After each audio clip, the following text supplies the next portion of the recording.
नमस्कार, kidney doctor Bhandari channel पर आप सभी का स्वागत है।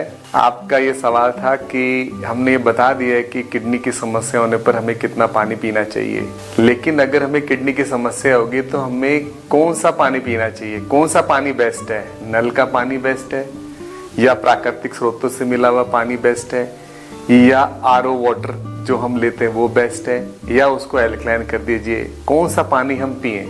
तो आज हम इसी सब पर चर्चा करेंगे। किडनी रोगियों को पानी का जब वो फैसला लेते हैं उस समय दो चीजों का मुख्य रूप से ध्यान देना पड़ता है कि पानी में कोई ऐसा तत्व तो नहीं है जो हमारी किडनी को सीधे तौर पे खराब करता है, सीधा टॉक्सिसिटी करता है। और दूसरा, अगर किसी की किडनी पहले से ही खराब है तो उसके अंदर कहीं पानी के जो नॉर्मल कंस्टिट्यूएंट्स हैं वो कहीं इतनी मात्रा में तो नहीं है कि वो एक जहर की तरह काम करने लगे। तो एक नॉर्मल जो पानी है वो गंध रहित होना चाहिए, उसमें कोई दुर्गंध नहीं होनी चाहिए, क्लियर ट्रांसपेरेंट होना चाहिए और पीने में वो खारा नहीं होना चाहिए, तो वो पानी भी हम पी सकते। तो अब हम अलग अलग स्रोत के बारे में बात करते हैं पानी के। सबसे पहले नदी। देखिए, नदी बनती है ग्लेशियर में, तो जहां वो बनती है नदी वहां पर पानी स्वच्छ होता है और उसके अंदर मिनरल उस एरिया के हिसाब से होते हैं, तो वो पानी पीने योग्य होता है। फिर जैसे जैसे नदी और आगे आएगी, अगर वो शहरों में आती है तो शहरों में तो इंडस्ट्रियलाइजेशन हो चुका है, तो वहां पर इंडस्ट्री का वेस्ट भी जाता है, कई जगह पे सीवर का वेस्ट भी चला जाता है और तो इस तरह से वो नदी और प्रदूषित होती चली जाती है। नीचे आने पर वो पानी अब पीने योग्य नहीं रहता, तो उसको बिना फिल्टर किए हुए हम नहीं पी सकते। नदी का पानी जो डायरेक्टली पीते हैं या कई जगह गांव में पीते हैं तो वहां पर कई बार लोगों को गर्मियों में दस्त, उल्टी की शिकायत हो जाती है। और अगर शहरों में भी आदमी डायरेक्ट पानी पी ले तो उसकी तबीयत खराब हो सकती है। जो नल का पानी होता है वो इससे काफी सेफ है, पर अगर वो उसको भी फिल्टर कर ले या उसमें अल्ट्रावायलेट रेज से अगर उसमें कीटाणुओं को मार देता है तो वो पीने के लिए बिल्कुल उपयुक्त हो जाता है। दूसरा जो होता है, जो म्युनिसिपैलिटी का पानी आता है यानी नल का पानी आता है, उसके अंदर कई बार किडनी रोगियों के हिसाब से पूरी तरह से पानी नहीं उपयुक्त होता है, क्योंकि जब उस पानी को फिल्टर करते हैं उसमें एक प्रोसेस होती है फ्लोक्यूलेशन। उसमें एल्यूमिनियम के द्वारा एक झाग बनाया जाता है जिसके अंदर हमारे जो हार्ड मटेरियल्स होते हैं और टॉक्सिन्स निकलते हैं। अब वो एल्यूमिनियम जब फ्लोक्यूलेशन होता है तो एल्यूमिनियम पानी में आ जाता है। अगर वो नल का पानी ले रहा है डायरेक्टली तो उसको उसमें एल्यूमिनियम की मात्रा नाप लेनी चाहिए, नहीं तो उसको उस पानी को फिल्टर करके ही पीना चाहिए। दूसरे हमारे स्रोत हो सकते हैं झील या तालाब। देखिए, झील बड़ी होती है और ज्यादा हाइट पर होती है, अक्सर ग्लेशियर के पास होती है। तालाब होते हैं जहाँ की इंसान पहले से ही रहते हैं, कुछ तो इंसान ही बनाते हैं तालाब अपनी गतिविधियों के लिए। तालाब में ज्यादा वेस्ट प्रोडक्ट हो सकता है क्योंकि वहाँ एक तो पशुओं की और आदमी की एक्टिविटी बहुत होती है और तालाब थोड़े कम गहरे होते हैं, उसमें वनस्पति की ग्रोथ भी ज्यादा होती है।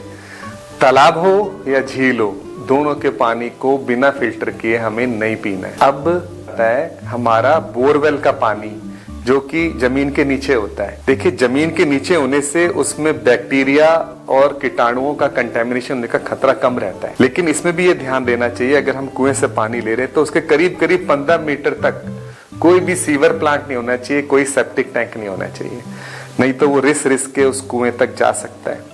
तो अगर हमने बोरवेल से पानी लिया तो उसमें टॉक्सिन्स तो कम होंगे, लेकिन उसमें उसका टीडीएस बहुत हाई होता है। टीडीएस का मतलब उसके अंदर सॉल्यूट्स बहुत हाई होते हैं।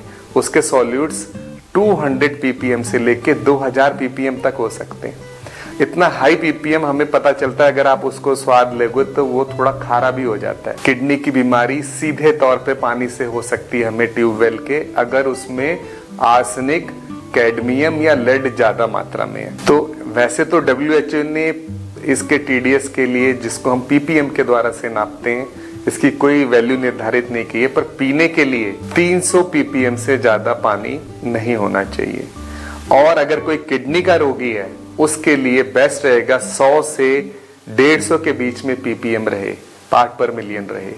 तो ये इतना रखने के लिए हमें कुएं के पानी को या ट्यूबवेल के पानी को कई बार हमारे को या तो हम उसका टेस्ट करा लें और टेस्ट में हमने देख लिया कि हाँ ये निर्धारित मात्रा में है, और अगर वो ज्यादा उसमें टीडीएस आ रहा है तो हमें उसे फिल्टर करना चाहिए या आरओ वाटर के द्वारा उसका टीडीएस को कम लाके जितना कि हमारे लिए सेफ है उतना लेना चाहिए। तो फाइनल निष्कर्ष पे अब हम आते हैं कि कौन सा पानी पीना चाहिए।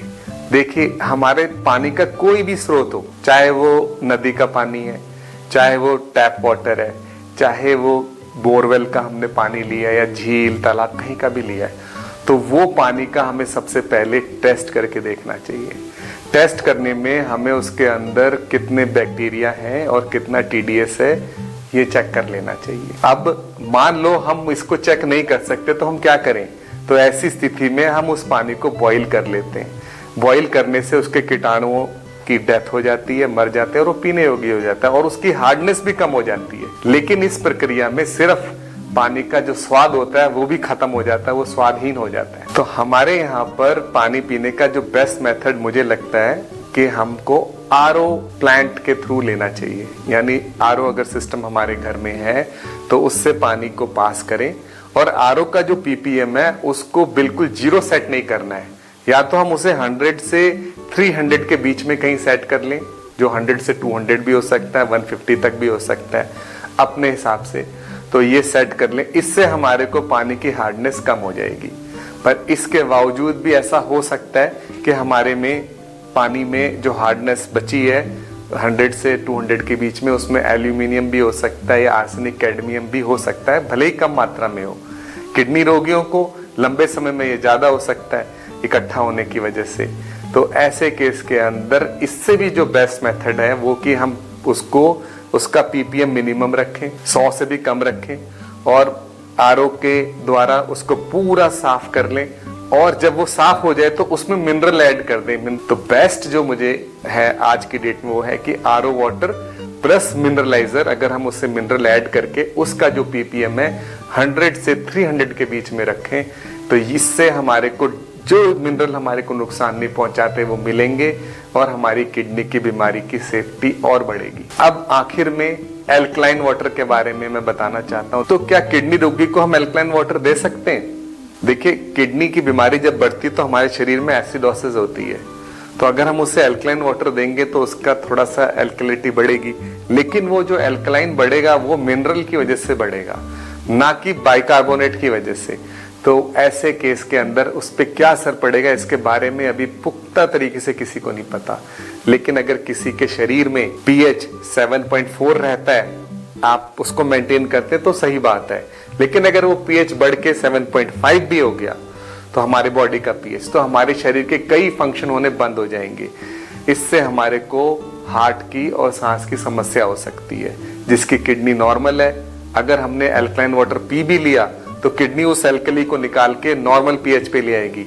लेकिन किडनी रोगी के साथ ऐसा नहीं होता, तो इसीलिए एल्कलाइन वाटर उन्हें अवॉइड करना चाहिए। तो अगर मैं इसे समराइज करता हूँ, तो अगर हमारे को अपनी किडनी को बचाना है तो पानी पीते समय हमें ध्यान देना पड़ेगा कि अगर किसी को किडनी रोग होने की संभावना है तो उसको वो पानी नहीं पीना चाहिए जिसका टीडीएस बहुत हाई रहता है, 500, 600, 1000।